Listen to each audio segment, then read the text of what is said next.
دوستو آج کی اردو ڈکشنری میں آپ کے ساتھ شیئر کر رہی ہوں لفظ نشاط ثانیہ اور دوسرا لفظ نقیب۔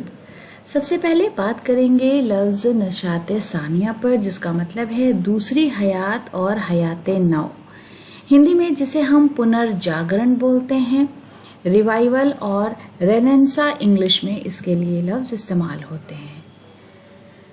مثال میں اس طرح استعمال کریں گے: ہر دور میں سماج میں نشاط ثانیہ کا ماحول خود بخود بنتا رہتا ہے، یعنی ہر دور میں بنا کسی کوشش کے چیزیں تبدیل ہوتی رہتی ہیں، نشاط ثانیہ ہوتا رہتا ہے۔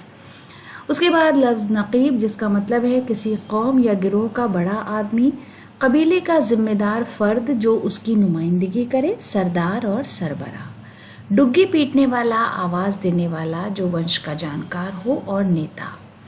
An attendant who proclaims the title of his master and announces visitors. Chief, leader, herald, intelligent person اور proclaimer جیسے الفاظ اس کے لیے ہم استعمال کرتے ہیں۔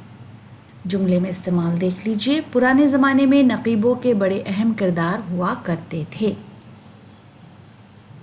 وامق جون پوری کا شعر ہے: ہم کو حاجت نہیں نقیبوں کی، شعر اپنا نقیب ہے خود ہی۔